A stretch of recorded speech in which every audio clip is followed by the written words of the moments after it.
पहला अध्याय अर्जुन विषाद योग। श्रीमद् भगवद गीता पहला अध्याय अर्जुन विषाद योग। भगवान श्री कृष्ण ने अर्जुन को निमित्त बनाकर समस्त विश्व को गीता के रूप में जो महान उपदेश दिया है, यह अध्याय उसकी प्रस्तावना रूप है। उसमें दोनों पक्ष के प्रमुख योद्धाओं के नाम गिनाने के बाद मुख्य रूप से अर्जुन को कुटुंबनाश की आशंका से उत्पन्न हुए मोहजनित विषाद का वर्णन है। अथ प्रथमोऽध्यायः। धृतराष्ट्र उवाच। धर्मक्षेत्रे कुरुक्षेत्रे संवेता युयुत्सवः। मामकाः पांडवाश्चैव किम कुर्वत संजय। एक। धृतराष्ट्र बोले, हे संजय, धर्मभूमि कुरुक्षेत्र में एकत्रित युद्ध की इच्छा वाले मेरे पांडु के पुत्रों ने क्या किया। एक। संजय उवाच। दृष्ट्वा तु पांडवानीकं व्यूढ़ं दुर्योधनस्तदा आचार्यमुप सन्नगमय राजा वचनमब्रवीत। 2। संजय बोले, उस समय राजा दुर्योधन ने व्यूहर्चनायुक्त पांडवों की सेना को देखकर और द्रोणाचार्य के पास जाकर यह वचन कहा है। 2। पश्यैता पांडुपुत्राणामाचार्य महती चमू व्यूढ़ा द्रुपद पुत्रेण तव शिष्येण धीनता। 3। हे आचार्य, आपके बुद्धिमान शिष्य द्रुपद पुत्र धृष्टद्युम्न के द्वारा व्यूहाकार खड़ी की हुई पांडुपुत्रों की इस बड़ी भारी सेना को देखिए। 3। अत्र शूरा महेशवासा भीमार्जुन समायुधि युयुधानो विराटश्च द्रुपदश्च महारथ है। 4। धृष्ट केतुश्चेकितानः काशिराजश्च वीर्यवान पुरुजित कुंती भोजश्च शैब्यश्च नरपुमगवः। 5। युधामन्युश्च विक्रांत उत्तमौजाश्च वीर्यवान सौभद्रो द्रौपदेयाश्च सर्व एव महारथाः। 6। इस सेना में बड़े बड़े धनुषों वाले तथा युद्ध में भीम और अर्जुन के समान शूरवीर सात्यकी और विराट तथा महारथी राजा द्रुपद, धृष्टकेतु और चेकितान तथा बलवान काशीराज, पुरुजित, कुंतीभोज और मनुष्यों में श्रेष्ठ शैब्य, पराक्रमी युधामन्यु तथा बलवान उत्तमौजा, सुभद्रा पुत्र अभिमन्यु और द्रौपदी के 5 पुत्र, ये सभी महारथी हैं। 4, 5, 6 अस्माकं तु विशिष्टा ये तान्निबोध द्विजोत्तम नायका मम सैन्यस्य संज्ञार्थं तान् ब्रवीमि ते। 7। हे ब्राह्मण श्रेष्ठ, अपने पक्ष में भी जो प्रधान हैं उनको आप समझ लीजिए। आपकी जानकारी के लिए मेरी सेना के जो सेनापति हैं उनको बतलाता हूँ। भवान भीष्मश्च कर्णश्च कृपश्च समितिंजयः अश्वत्थामा विकर्णश्च सौमदत्तिस्तथै च। 8। आप द्रोणाचार्य और पितामह भीष्म तथा कर्ण और संग्राम विजय कृपाचार्य तथा वैसे ही अश्वत्थामा, विकर्ण और सोमदत्त का पुत्र भूरिश्रवा। 8। अन्ये च बहवः शूरा मदर्थे त्यक्तजीविताः नानाशस्त्र प्रहरणाः सर्वे युद्ध विशारदाः। 9। और भी मेरे लिए जीवन की आशा त्याग देने वाले बहुत से शूरवीर अनेक प्रकार के अस्त्रों शस्त्रों से सुसज्जित और सब के सब युद्ध में चतुर हैं। 9। अपर्याप्तम तदस्माकं बलं भीष्माभिरक्षितम् पर्याप्तं त्विद्मेतेषां बलं भीमाभिरक्षितम्। 10।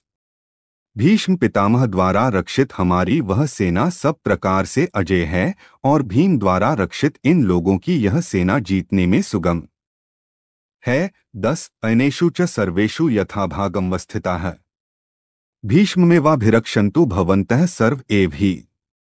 11। इसलिए सब मोर्चों पर अपनी अपनी जगह स्थित रहते हुए आप लोग सभी निःसंदेह भीष्म पितामह की ही सब ओर से रक्षा करें। 11। संजय उवाच। तस्य संजनयन् हर्षण कुरुवृद्धः पितामहः सिंहनादं विनद्योच्चैः शंखः दधमौ प्रतापवान। 12। कौरवों में वृद्ध बड़े प्रतापी पितामह भीष्म ने उस दुर्योधन के हृदय में हर्ष उत्पन्न करते हुए उच्च स्वर से सिंह की दहाड़ के समान गरजकर शंख बजाया। 12। ततः शंखाश्च भैर्यश्च पणवानक गोमुखा है सहसैवाभ्यहन्यंत स शब्दस्तुमुलोभवत। 13। इसके पश्चात शंख और नगारे तथा ढोल, मृदंग और नरसिंघे आदि बाजे एक साथ ही बस उठे। उनका वह शब्द बड़ा भयंकर हुआ। 13। ततः श्वेतैर्हैर्युक्ते महति स्यंदने स्थित माधवः पांडवश्चैव दिव्यौ शंखौ प्रदध्मतुः। 14। इसके अनंतर सफेद घोड़ों से युक्त उत्तम रथ में बैठे हुए श्री कृष्ण महाराज और अर्जुन ने भी अलौकिक शंख बजाए। 14। पांचजन्य ऋषिकेशो देवदत्तन धनंजय। 15। दधमौ महाशंखन भीमकर्मा वृकोदरः। 15।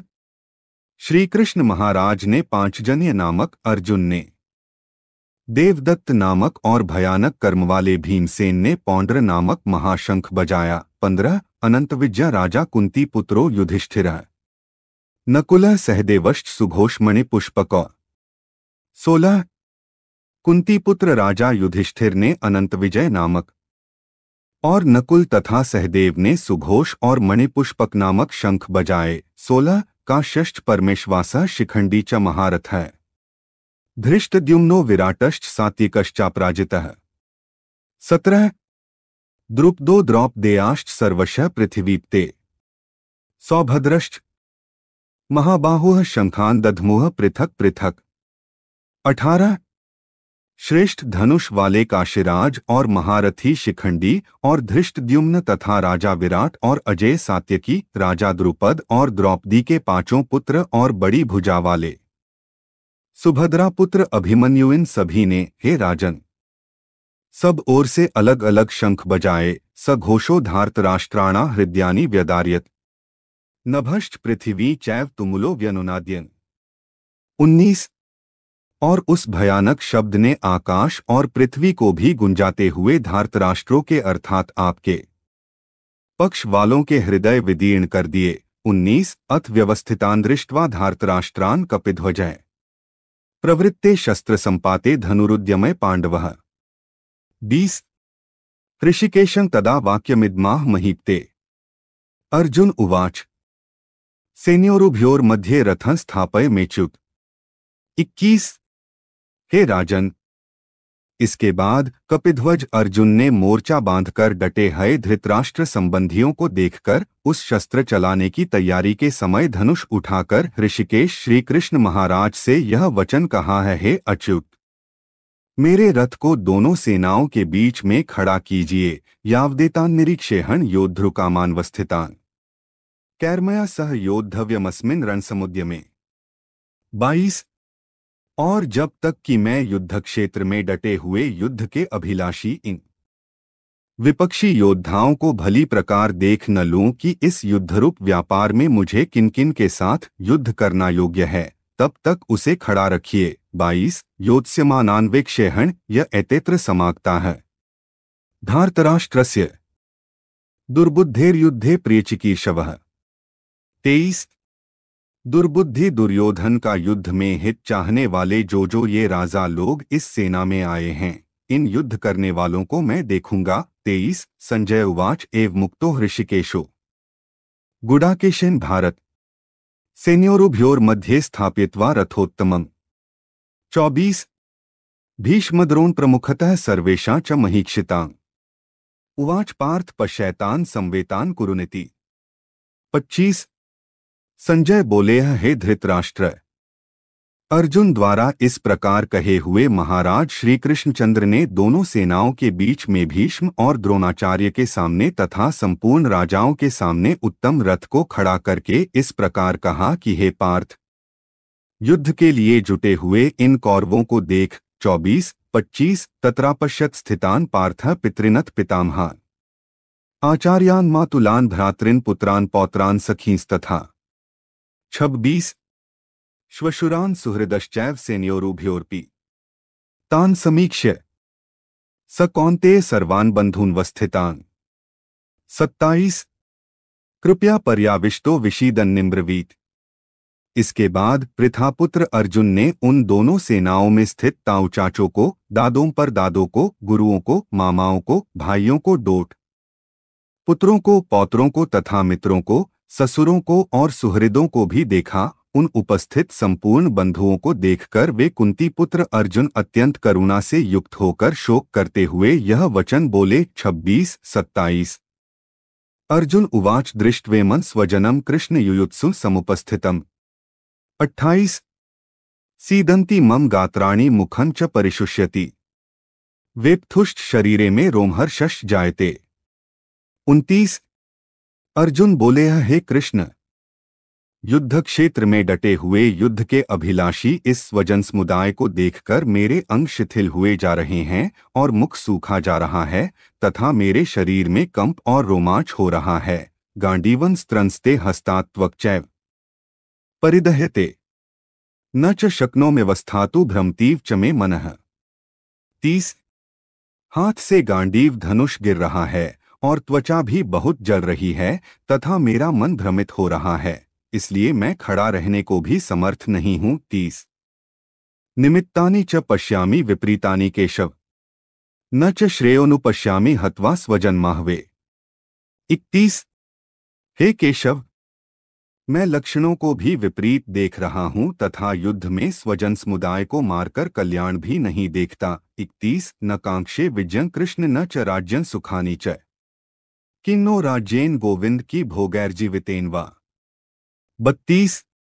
हे कृष्ण, मैं न तो विजय चाहता हूं और न राज्य तथा सुखों को ही। हे गोविंद, हमें ऐसे राज्य से क्या प्रयोजन है अथवा ऐसे भोगों से और जीवन से भी क्या लाभ है। 32। येषामर्थे कांक्षितन्नो राज्य भोगाः सुखानि च त इमेव स्थिता युद्धे प्राणास्त्यक्त्वा धनानि च। 33। हमें जिनके लिए राज्य भोग और सुखादि अभीष्ट हैं, वे ही ये सब धन और जीवन की आशा को त्याग कर युद्ध में खड़े हैं। 33। आचार्याः पितरः पुत्रास्तथैव च पितामहाः मातुलाः श्वशुराः पौत्राः श्यालाः संबंधिनस्तथा। 34।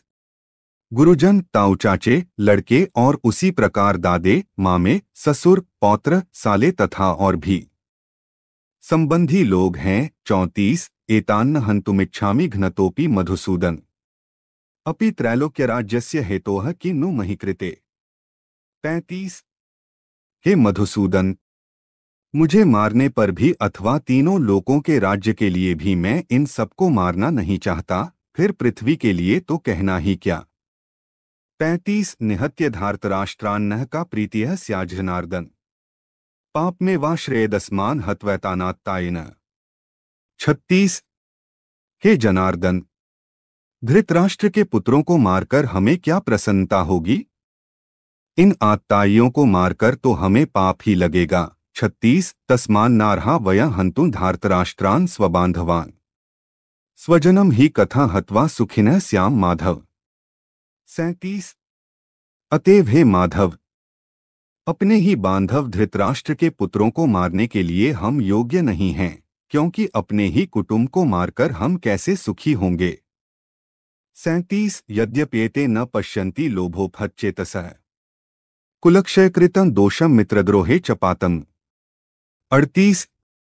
कथं न ज्ञेयं स्माभिः पापादस्मान् निवर्तितुम् कुलक्षयकृतं दोषं प्रपश्यद्भिर्जनार्दन। 39। यद्यपि लोभ से भ्रष्ट चित्त हुए ये लोग कुल के नाश से उत्पन्न दोष को और मित्रों से विरोध करने में पाप को नहीं देखते, तो भी हे जनार्दन, कुल के नाश से उत्पन्न दोष को जानने वाले हम लोगों को इस पाप से हटने के लिए क्यों नहीं विचार करना चाहिए। कुलक्षय प्रणश्यन्ति कुलधर्माः सनातनाः धर्मे नष्टे कुलंकृत स्नम धर्मोभिभवत्युत। 40। कुल के नाश से सनातन कुलधर्म नष्ट हो जाते हैं, धर्म के नाश हो जाने पर संपूर्ण कुल में पाप भी बहुत फैल जाता है। 40। अधर्माभिभवात् कृष्ण प्रदुष्यन्ति कुलस्त्रियः स्त्रीषु दुष्टासु वार्ष्णे जायते वर्णसंकरः। 41। हे कृष्ण, पाप के अधिक बढ़ जाने से कुल की स्त्रियां अत्यंत दूषित हो जाती हैं और हे वार्ष्णे, स्त्रियों के दूषित हो जाने पर वर्णसंकर उत्पन्न होता है। 41। संकरो नरकाय कुलघ्नाना कुलस्य च पतंती पितरो ह्येषा लुप्तपिंडोदक क्रिया है। 42। वर्णसंकर कुलघातियों को और कुल को नरक में ले जाने के लिए ही होता है। लुप्त हुई पिंड और जल की क्रिया वाले अर्थात श्राद्ध और तर्पण से वंचित इनके पितर लोग भी अधोगति को प्राप्त होते हैं। 42। दोषैरितैः कुलघ्नाना वर्णसंकर कारकैः उत्साद्यन्ते जाति धर्मा है, कुल धर्माश्च शाश्वता है। 43। इन वर्णसंकरकारक दोषों से कुलघातियों के सनातन कुल धर्म और जाति धर्म नष्ट हो जाते हैं। 43। उत्सन्कुल धर्माणा मनुष्याणा जनार्दन नरकेनेत वासो भवतीत्यनुशुश्रुम। 44। हे जनार्दन, जिनका कुलधर्म नष्ट हो गया है, ऐसे मनुष्यों का अनिश्चित काल तक नरक में वास होता है, ऐसा हम सुनते आए हैं। अहो बत महत् पापं कर्तुम व्यवसिता वयम्, यद्राज्य सुख लोभेन हन्तु स्वजन मुद्यता है। 45। हाँ, शोक, हम लोग बुद्धिमान होकर भी महान पाप करने को तैयार हो गए हैं, जो राज्य और सुख के लोभ से स्वजनों को मारने के लिए उद्यत हो गए हैं। 45। यदि माम प्रतिकारम शस्त्रं शस्त्रपाणय धार्तराष्ट्रारणे हन्युस्तन्मे क्षेमतरं भवेत्। 46। यदि मुझ शस्त्ररहित और सामना न करने वाले को शस्त्र हाथ में लिए हुए धृतराष्ट्र के पुत्र रण में मार डालें तो वह मारना भी मेरे लिए अधिक कल्याणकारक होगा। 46। संजय उवाच एवमुक्त्वार्जुनः संख्ये रथोपस्थ उपाविशत् विसृज्य सशरं चापं शोक संविघ्नमानसः। 47। संजय बोले, है रणभूमि में शोक से उद्विग्न मन वाले अर्जुन इस प्रकार कहकर बाण सहित धनुष को त्याग कर रथ के पिछले भाग में बैठ गए। 47। तत्सदिति श्रीमद्भगवद्गीतासूपनिषत्सु ब्रह्म विद्याया योगशास्त्रे श्रीकृष्णार्जुन संवादे अर्जुन विषादयोगो नाम प्रथमोध्यायः। 1। इस प्रकार उपनिषद, ब्रह्म विद्या तथा योगशास्त्र रूप श्रीमद्भगवद्गीता के श्रीकृष्ण अर्जुन संवाद में अर्जुन विषादयोग नामक प्रथम अध्याय संपूर्ण हुआ।